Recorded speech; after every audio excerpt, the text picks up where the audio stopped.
नमस्कार दोस्तों, स्वागत है आपका केटी वॉइस स्टोरीज चैनल में। दोस्तों, हमारी आज की कहानी है देवर और भाभी। मेरा नाम सोनी है। मेरी उम्र 19 साल है। अभी मेरी शादी को 3 ही महीने गुजरे थे कि मेरे पति की डेथ हो गई। पति के मरने के बाद मैं 3-4 महीने तक तो ससुराल में ही रही और फिर मेरे माँ बाप मुझे लेने के लिए आ गए, लेकिन मैं उनके साथ नहीं गई क्योंकि मैं अपने माँ बाप पर बोझ नहीं बनना चाहती थी, क्योंकि मेरे पापा की हालत कुछ ठीक नहीं थी। उन्होंने बहुत ही मुश्किल से मेरी शादी की थी।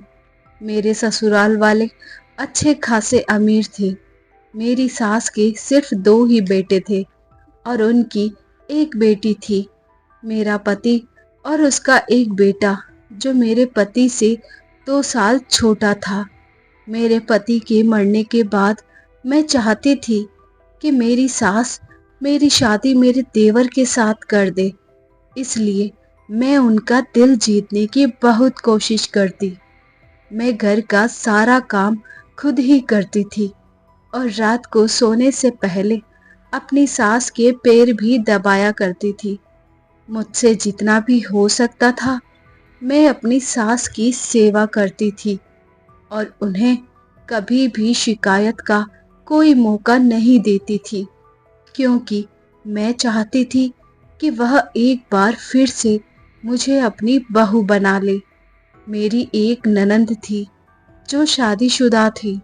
वह बहुत ही कम हमारे घर आया करती थी, क्योंकि मेरी सास ने उसकी शादी भी एक बहुत ही अमीर घर में की थी।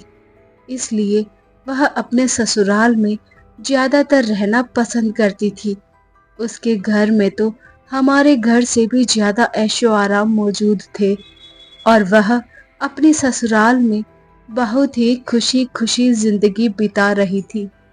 लेकिन मेरी ननंद जब भी आती थी मैं उसकी बहुत ही अच्छे से खातिरदारी करती थी। उसकी पसंद के सारे खाने बनाती थी और उसके बच्चों का भी बहुत ख्याल रखती थी। इस बात से भी मेरी सास बहुत ही खुश हुआ करती थी। मेरी सास मुझे शादी के पहले दिन से ही पसंद करती थी। मैं भी उनके साथ बहुत अच्छा व्यवहार रखती थी और मुझे ढेर सारा आशीर्वाद दिया करती थी। वह कहती थी कि मेरा आशीर्वाद तुम्हारे साथ है, भगवान तुम्हें हमेशा सुखी रखे। मैं तो भगवान से प्रार्थना करती हूँ कि मेरी दूसरी बहू भी मुझे उतनी ही अच्छी मिले जितनी कि तुम हो। मुझसे कहती थी कि तुम मेरे लिए बिल्कुल मेरी बेटी की तरह हो। तुम जिस तरह मेरी सेवा करती हो, इस तरह तो कोई बेटी भी अपनी माँ की सेवा नहीं कर सकती। मैं अपनी सास का किसी भी तरह से दिल जीतना चाहती थी, क्योंकि हमारे घर में सिर्फ मेरी सास की ही हुकूमत चलती थी। हर चीज उनके कहने पर ही होती थी। उनकी मर्जी के बिना तो घर में पत्ता भी नहीं हिल सकता था। अगर कोई बात उनको बुरी लग जाती थी तो फिर इस घर में उसका नाम भी कोई नहीं लेता था, क्योंकि मेरी सास बहुत ही सख्त मिजाज की औरत थी। हमारे घर में तो उनकी मर्जी के बिना परिंदा भी पर नहीं मार सकता था। मेरी सास मुझसे बहुत ज्यादा खुश थी, इसीलिए मुझे विश्वास हो गया था कि वह मेरे देवर के साथ मेरी शादी करवा देगी। मेरा देवर जो कि अमेरिका में डॉक्टर की पढ़ाई कर रहा था, उसके वापस आने में सिर्फ 3 महीने रह गए थे और मैं दिल ही दिल में बहुत खुश हो रही थी कि एक बार फिर से यह घर मेरा हो जाएगा और मैं इस घर की मालकिन बन जाऊंगी, क्योंकि मैं अपनी पूरी जिंदगी गरीबी में गुजार कर आई थी और यहाँ आकर मुझे पता चला था कि जिंदगी के ऐशो आराम क्या होते हैं। अब मैं ऐशो आराम अपने हाथों से गंवाना नहीं चाहती थी। मेरा ससुराल बहुत ज्यादा अमीर था। मेरे ससुर के पास बहुत सारी जमीन थी जो उन्हें अपने बाप दादाओं से विरासत में मिली थी। ये लोग खानदानी अमीर थे। मेरा देवर भी दिखने में काफी खूबसूरत और स्मार्ट था। अगर मैं अपने माँ बाप के घर चली भी जाती तो फिर पूरी जिंदगी अकेले कैसे काटती। मुझ जैसी गरीब, ऊपर से विधवा लड़की से कौन शादी करता। इसीलिए मेरी पूरी कोशिश थी कि मेरी सास मेरी शादी अपने दूसरे बेटे के साथ करवा दे।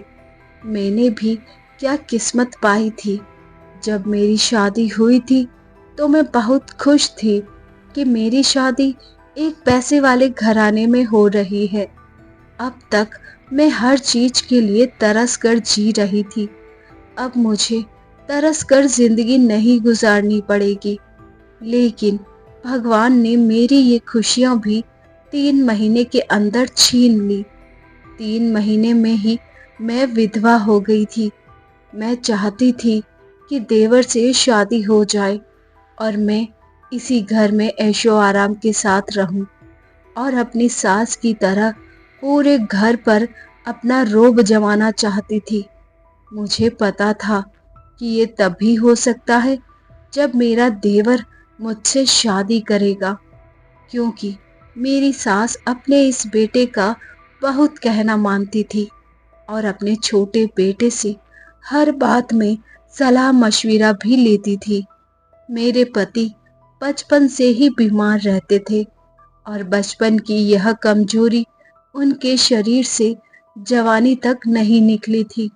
ये वह देखने में काफी दुबले पतले और सांवले रंग के थे। इसीलिए तो मेरी जैसी गरीब लड़की की शादी इतने अमीर परिवार में हो गई थी। लेकिन मैं फिर भी अपने पति के साथ खुशी खुशी जिंदगी गुजार सकती थी। पर मेरे पति ने मेरा साथ नहीं दिया और मुझे छोड़कर भगवान को प्यारे हो गए। हम भले ही गरीब लोग थे, लेकिन अगर मेरे पापा को पता चल जाता कि मेरे पति को कोई बीमारी है, वह बचपन से ही बीमार रहते हैं, तो मेरे पापा कभी भी अपनी बेटी का रिश्ता इस घर में नहीं करते। मेरे पापा को इस बात की बिल्कुल भी जानकारी नहीं थी। इसलिए मेरी सास ने मेरे पापा से मेरा रिश्ता मांग लिया था और इस तरह से मैं इस घर में आ गई थी। पर होनी को कौन टाल सकता है। मेरी शादी को अभी 3 ही महीने गुजरे थे कि मेरे पति की तबीयत अचानक ही खराब हो गई। मेरी सास ने मेरे पति के इलाज पर पैसा पानी की तरह बहाया था और उन्हें दूसरे देश इलाज के लिए भी भेजना चाहती थी। लेकिन अब उनके पास ज्यादा समय नहीं बचा था कि वह दूसरे देश पहुंच पाते और इलाज कर पाते। उन्होंने कुछ ही दिनों में दम तोड़ दिया था। अपने पति के मरने के बाद मैं 1 साल तक अपने सास ससुर और ननंद की सेवा करती रही। पूरे घर को अच्छे से संभाला हुआ था। पर उस दिन मुझे बहुत दुख हुआ जब मेरी सास ने कहा कि मैं अपने छोटे बेटे के लिए लड़की ढूंढ रही हूँ। अब मैं उसकी शादी करना चाहती हूँ। मैं दिल ही दिल में यह सोच रही थी कि मैं जो दिन रात उनके आगे नौकरानी की तरह बनी फिरती रहती हूँ, उनकी सेवा करती रहती हूँ, तो शायद मेरी सेवा से खुश होकर मेरी सास मुझे अपने छोटे बेटे की बहू बना लेगी। लेकिन मेरी सारी मेहनत और उम्मीद पर पानी फिर जाएगा, ऐसा मैंने कभी नहीं सोचा था। मैं यह हरगिज नहीं होने देना चाहती थी। एक दिन मैं और मेरी सास एक बहुत ही पहुंचे हुए बाबा के पास गए थे। मेरी सास तो ना जाने कब से इन बाबा के पास जा रही थी। वह हर सोमवार को बाबा के पास जाती थी और उनका आशीर्वाद लेती थी। हम जैसे ही वहां पहुंचे तो वहां पर एक नौजवान लड़की भिखारियों की लाइन में बैठी हुई थी, जो कि अंधी थी।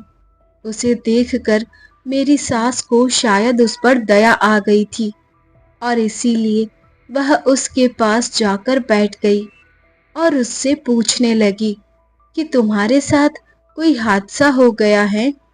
तुम यहाँ पर क्या कर रही हो और तुम कहाँ रहती हो?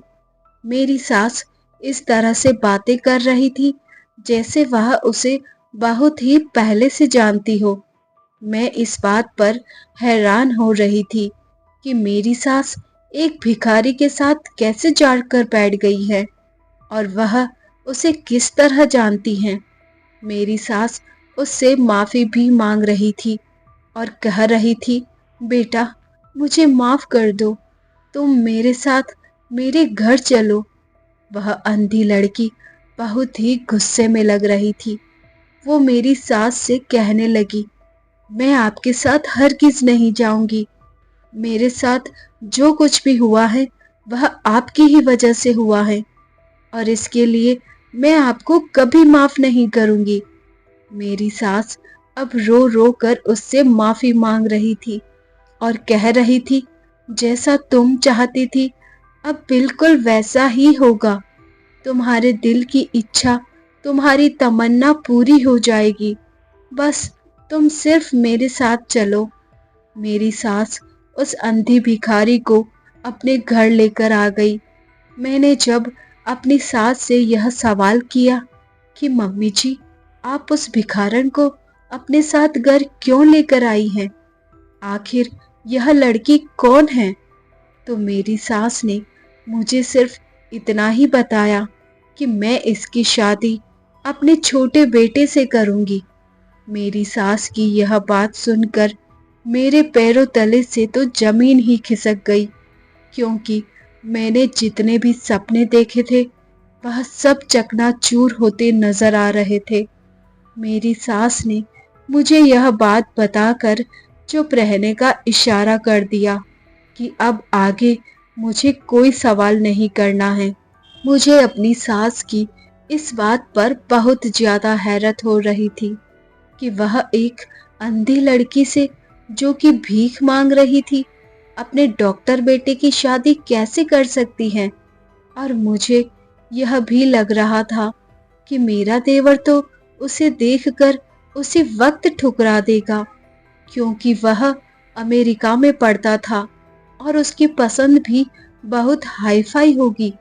यह भिखारी तो उसकी पसंद बिल्कुल भी नहीं हो सकती। वह एक अंधी भिखारी से शादी कैसे करेगा? मुझे तो अपनी सास की सोच पर हैरत हो रही थी। और फिर कुछ ही दिनों में मेरा देवर वापस आ गया और मेरी सास ने शादी की तैयारियां शुरू कर दी। वह अंधी लड़की अब हमारे ही घर में रह रही थी। मेरी सास ने उसे एक अलग कमरा दे रखा था। वह हम लोगों से कम ही बात करती थी, ज्यादातर अपने कमरे में ही रहती थी। मेरी सास उसके कमरे तक खाना पहुंचा देती थी। मेरी सास ने मेरे देवर को शादी के बारे में बता दिया था। मेरा देवर भी शादी के लिए खुशी खुशी राजी हो गया था। मैं हैरान थी कि भला दीप शादी के लिए इतनी जल्दी तैयार कैसे हो सकता है। उसे वह अंधी भिखारी कैसे पसंद आ सकती है। फिर मैंने सोचा, शायद मेरी सास ने दीप को यह नहीं बताया होगा कि उन्होंने उसके लिए किस लड़की को चुना है। वह अंधी है। मैंने बहुत कोशिश की कि किसी तरह अपने देवर को यह बात बता सकूं कि तुम्हारी माँ ने तुम्हारे लिए एक अंधी भिखारी लड़की चुनी है। मैं चाहकर भी अपने देवर से यह बात नहीं बता पा रही थी।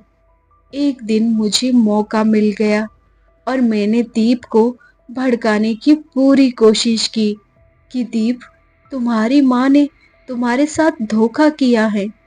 वह तुम्हारी शादी एक अंधी लड़की से कर देना चाहती है। मेरी बात सुनते ही दीप ने मुझे खाली खाली नजरों से देखा और कहा, भाभी, आप चिंता मत करो, मुझे अपनी माँ पर पूरा भरोसा है। वह मेरे साथ कुछ भी गलत नहीं करेंगी। मैं अपना उतरा मुंह लेकर चुप हो गई। जब शादी का समय हुआ और मेरे देवर ने उस लड़की को देखा तो उसके चेहरे पर ऐसी खुशी चमकने लगी जैसे पता नहीं उसे कौन सी बड़ी खुशी मिल गई हो।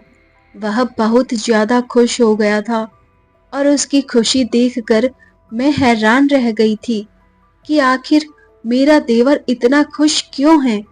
एक अंधी लड़की उसकी पत्नी बनने जा रही है और फिर भी वह इतना ज्यादा खुश है।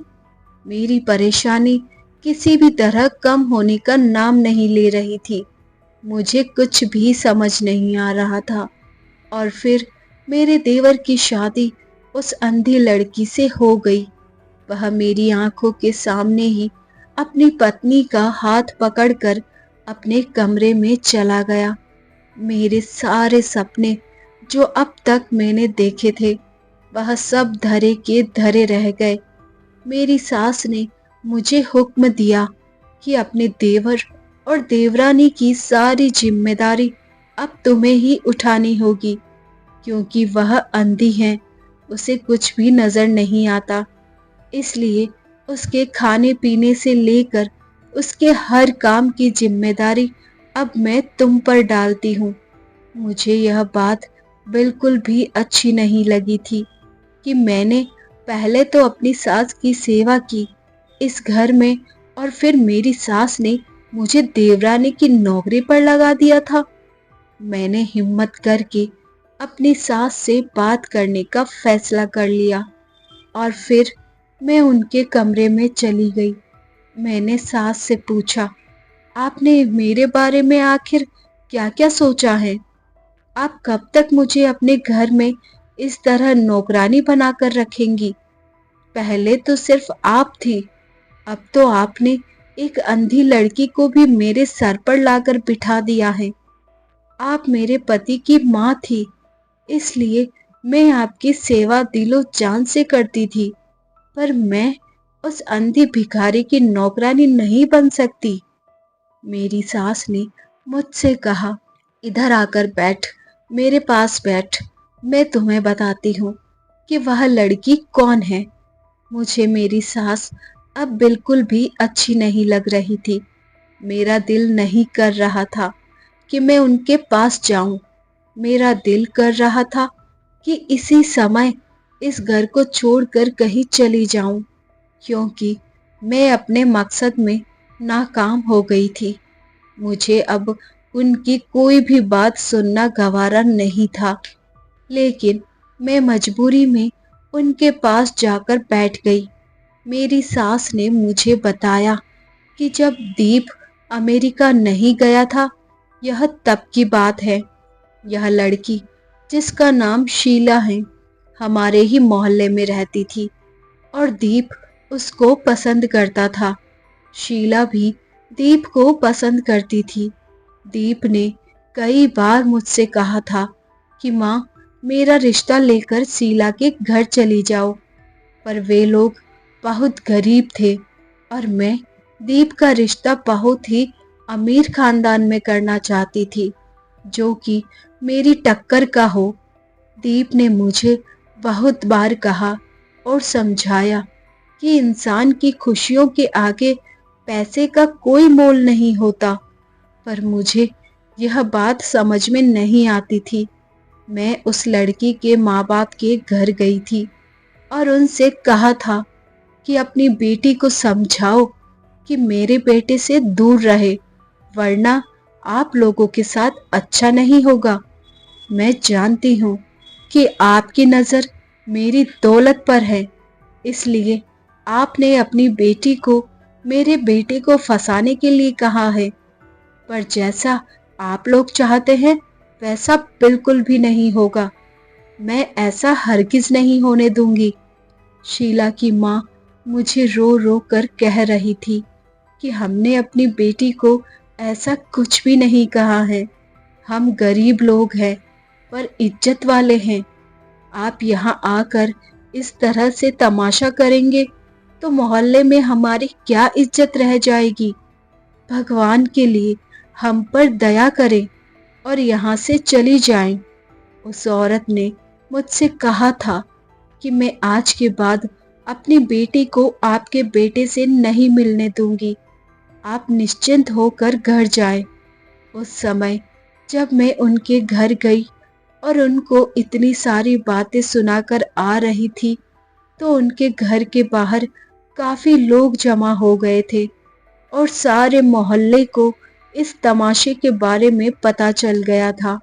उस लड़की की माँ बेचारी बहुत ही शर्मिंदा हो रही थी और साथ ही साथ रो भी रही थी। जब मैं घर वापस आई तो दीप मुझसे बात बिल्कुल भी नहीं कर रहा था। मैंने उसे खाना खाने के लिए बुलाया, पर उसने खाना खाने से मना कर दिया।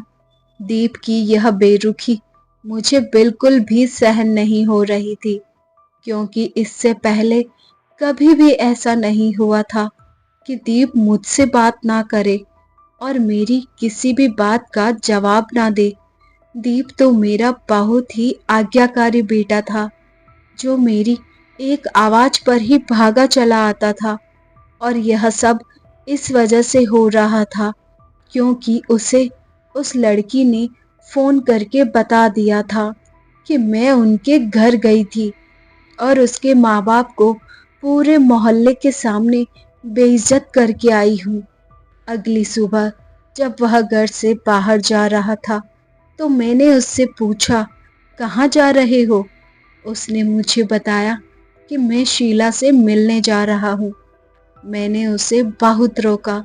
मैंने उससे कहा कि मैं उस गरीब लड़की से तुम्हारी शादी हरगिज नहीं करवाऊंगी। उसकी नजर सिर्फ तुम्हारी दौलत पर है, जो तुम्हें नजर नहीं आ रहा। दीप मेरी सारी बातें सुनकर बाहर चला गया और उसने मुझे किसी भी बात का जवाब नहीं दिया। थोड़ी ही देर के बाद जब वह वापस आया तो बहुत ही चिल्ला चिल्ला कर रो रहा था। वह अपने कमरे में चला गया। उसने वहां पर रखी हुई हर चीज तोड़ दी थी। ऐसा लग रहा था जैसे उस पर पागलपन का दौरा पड़ गया हो। मैंने उसके कमरे का दरवाजा खटखटाया, पर उसने मुझे जवाब तक नहीं दिया और खुद को कमरे में बंद कर लिया। उसने पूरा दिन खाना नहीं खाया। दीप की यह हालत मुझसे बिल्कुल भी सहन नहीं हो रही थी, क्योंकि मैं उसकी माँ थी। वह मुझे अपनी जान से ज्यादा प्यारा था।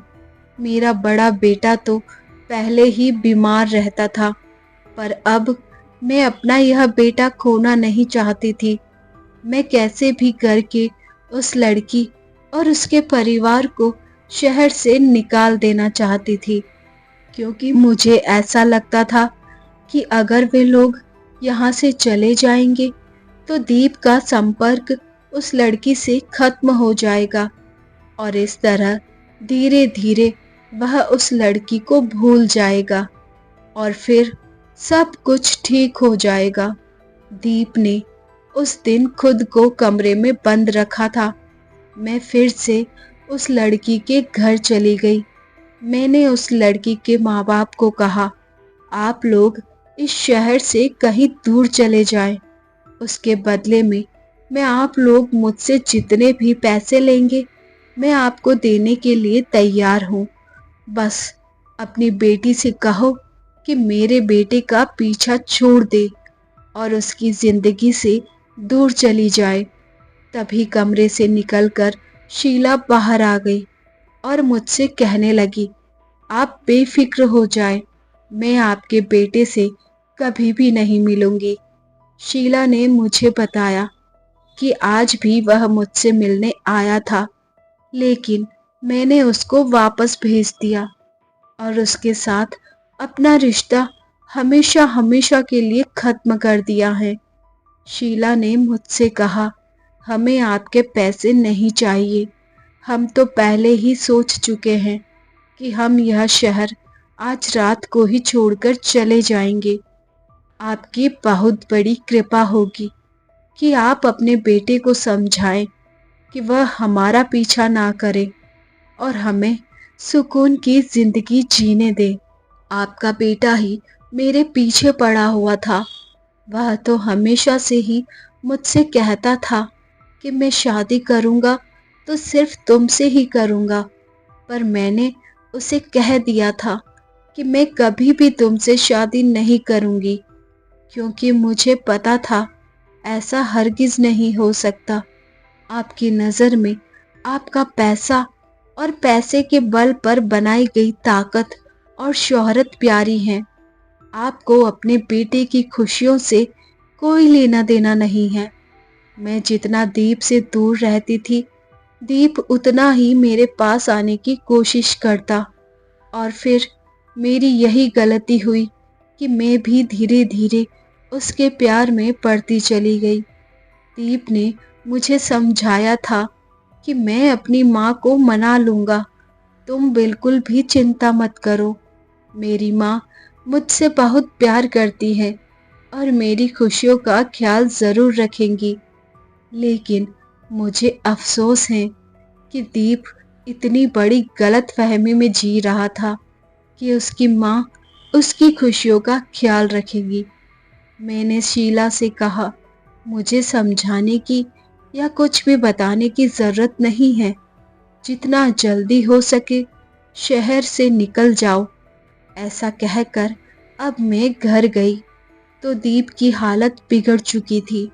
मैंने यह सोचा था कि यह सिर्फ कुछ ही दिनों की बात है, धीरे धीरे वह खुद ही ठीक हो जाएगा और शीला को भूल जाएगा, पर ऐसा कुछ भी नहीं हुआ था। दीप की तबीयत दिन ब दिन बिगड़ती ही जा रही थी। उसने खाना पीना बिल्कुल ही बंद कर दिया था और फिर एक दिन तो दीप बेहोश होकर गिर गया और बेहोशी के आलम में वह शीला का नाम ही पुकार रहा था। उस दिन मुझे एहसास हुआ कि काश मैं शीला के साथ उसकी शादी कर देती तो शायद आज मेरे बेटे की यह हालत ना होती। उस दिन मेरा बेटा अस्पताल में दाखिल था। जिस दिन दीप को थोड़ा होश आया, उस दिन वह मुझसे रो रो कर कह रहा था, मम्मी मुझे शीला के पास जाना है, भगवान के लिए मुझे शीला से मिलवा दो। सिर्फ एक बार मुझे उसकी शक्ल दिखा दे, मैं उसके बिना मर जाऊंगा। मैं उससे मिलने की कोशिश करता हूँ, लेकिन वह मुझसे मिलना ही नहीं चाहती। मैं उससे मिलने गया था, पर उसने मेरे साथ अपना रिश्ता खत्म कर दिया और पता नहीं मुझे छोड़कर कहाँ चली गई हैं। अब दीप को क्या खबर थी कि मैंने ही उसे शहर से निकाल दिया है। दीप उस दिन की बात कर रहा था जब वह शीला से मिलने गया था, और उसी दिन शीला ने शहर छोड़ दिया था। मैंने दीप को समझाया, बेटा सब ठीक हो जाएगा। जैसे ही तुम ठीक हो जाओगे, मैं तुम्हारा रिश्ता लेकर उस लड़की के घर चलूंगी। मैं तुमसे वादा करती हूँ कि मैं शीला की शादी तुम्हारे साथ ही करवाऊंगी।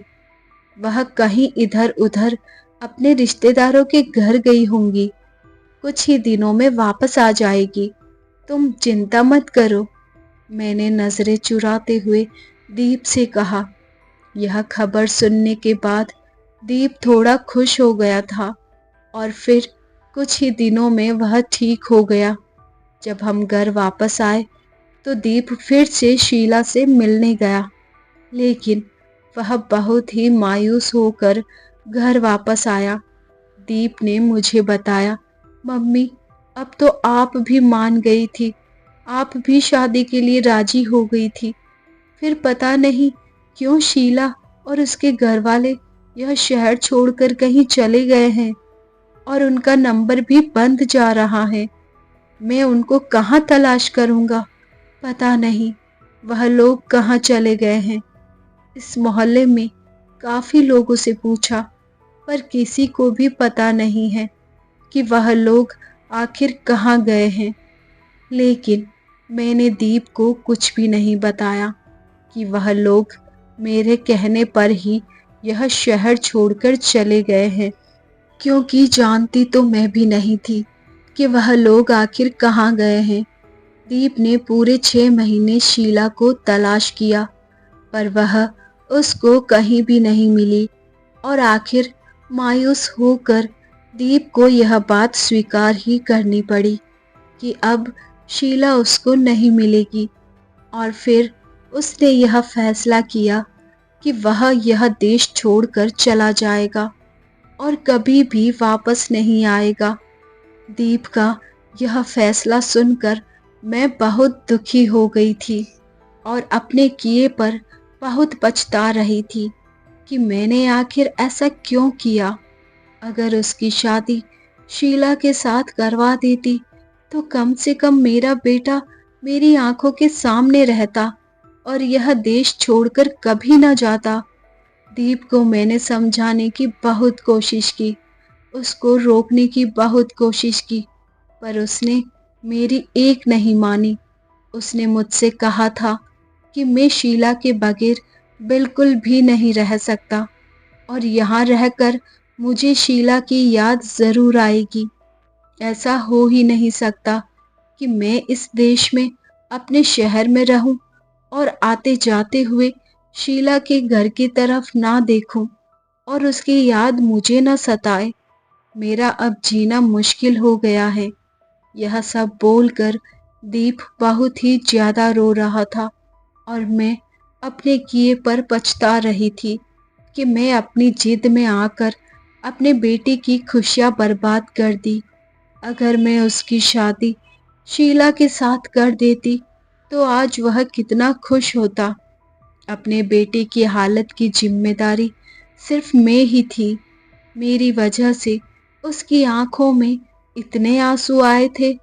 और फिर उसके बाद दीप अमेरिका चला गया, लेकिन मैंने शीला की तलाश जारी रखी। मैंने शीला के सारे रिश्तेदारों को भी कह दिया था कि अगर आप लोगों को कभी भी शीला के बारे में कुछ पता चले तो मुझे ज़रूर बताना।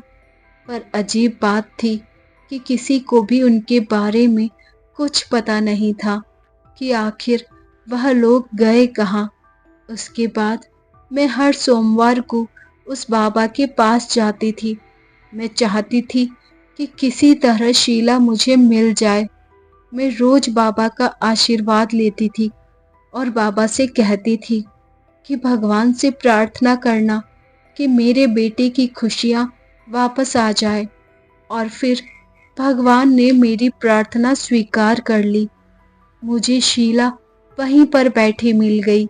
जब मैंने उसे वहां पर देखा तो मैं बहुत ही खुश हो गई और उसे अपने घर लेकर आ गई।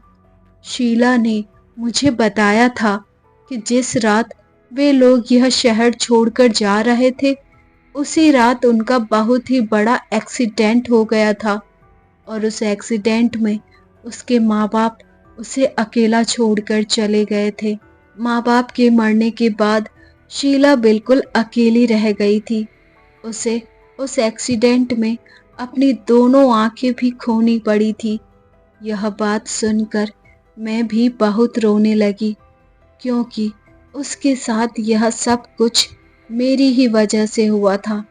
ना मैं उसको इस शहर से छोड़ने के लिए कहती, न ही इतना बड़ा हादसा उसके साथ होता। और फिर मैंने फैसला कर लिया कि मैं शीला की शादी दीप के साथ ज़रूर करवाऊंगी। दीप जैसे ही वापस आया, वह शीला को देखकर खुश हो गया। दीप को खुश देखकर मैं भी अब बेफिक्र हो गई थी, क्योंकि मुझे एक पल के लिए भी अपनी जिंदगी में सुकून महसूस नहीं होता था। मेरे पास पैसे की कोई कमी नहीं थी। मेरे पास भगवान का दिया सब कुछ था। लेकिन जब मेरा बेटा ही खुश नहीं रहता तो फिर मैं इस पैसे का क्या करती। और बेटा, मुझे पता है कि तुम्हारे दिल में क्या था। तुम क्या चाहती थी। मैंने भी सोचा था कि अगर मेरे बेटे की जिंदगी में शीला नहीं होती तो मैं तुम्हें दीप की पत्नी बना देती, लेकिन मैं मजबूर हूँ। मैं वैसा नहीं कर सकती जैसा तुम चाहती थी। तुम मेरी बेटी हो। तुमने जिस तरह से मेरी सेवा की है उसका फल तुम्हें भगवान जरूर देगा। तुम जैसा चाहोगी अब मैं वैसा ही करूँगी। अगर तुम शादी करना चाहती हो तो मुझे बता दो। मैं तुम्हारे लिए अच्छे से अच्छा रिश्ता देखकर तुम्हारी शादी किसी ऊंचे खानदान में कर दूंगी। लेकिन दीप की खुशियाँ सिर्फ शीला के साथ ही हैं। वह तुम्हारे साथ कभी भी खुशी खुशी जिंदगी नहीं गुजार सकता था। मेरी सास ने मुझसे कहा, मेरे पास जितनी भी दौलत है मैं अपनी आधी दौलत तुम्हारे नाम कर दूंगी। आधा हिस्सा तुम्हारा होगा और आधा हिस्सा दीप का होगा। पर फिर भी तुम अपनी जिंदगी का कोई फैसला लेना चाहती हो तो तुम्हें पूरा हक है। तुम जो भी कहोगी वैसा ही होगा।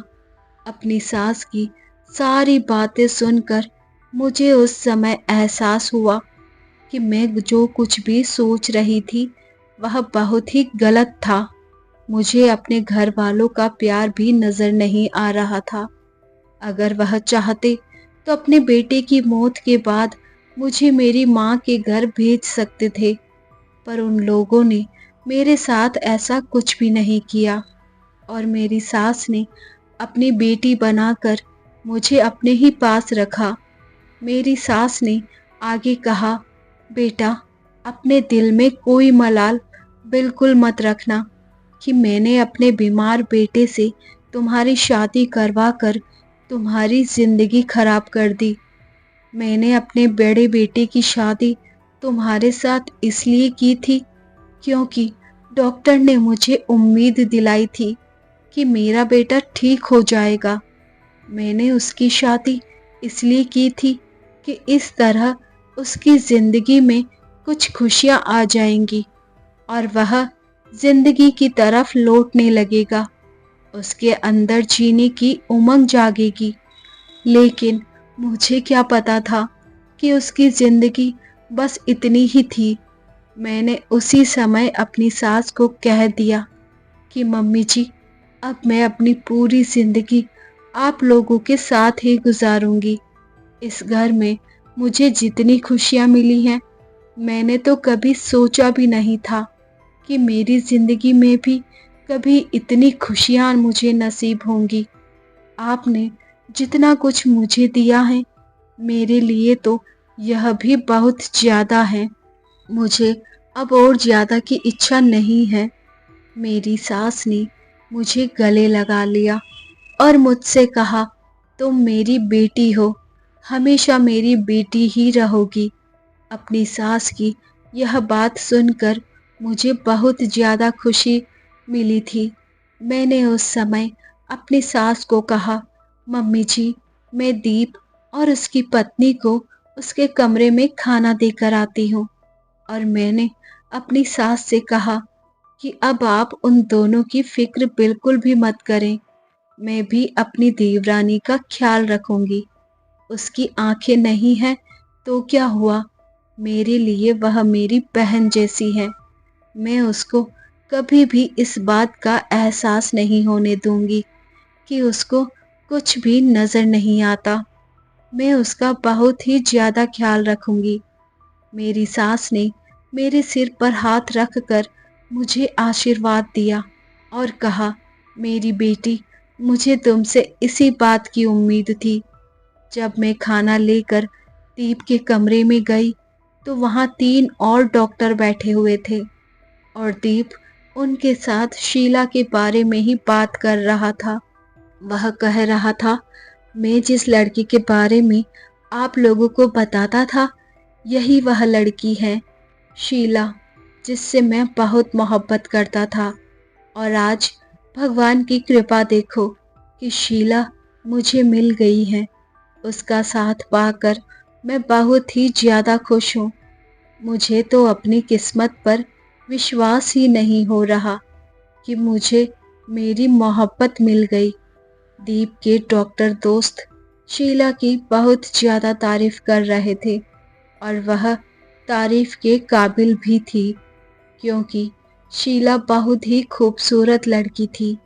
दीप के दोस्त जो कि डॉक्टर थे, वह दीप से कह रहे थे कि तुम शीला को अमेरिका लेकर आओ, उसका वहाँ ऑपरेशन करवाएंगे और फिर शीला की आंखें वापस आ जाएंगी। यह बात सुनकर मुझे और भी ज़्यादा खुशी हो रही थी कि उसकी आंखों की रोशनी एक बार फिर से वापस आ जाएगी और फिर हम दोनों देवरानी जेठानी इस घर में खुशी खुशी जिंदगी गुजारेंगे। तो दोस्तों, कहानी कैसी लगी कमेंट करके ज़रूर बताना। अपने दोस्तों के साथ शेयर करना। चैनल पर नए हो तो सब्सक्राइब करना, साथ में बेल आइकन प्रेस करना ताकि नई कहानियों की सूचना सबसे पहले आपको मिल सके। धन्यवाद।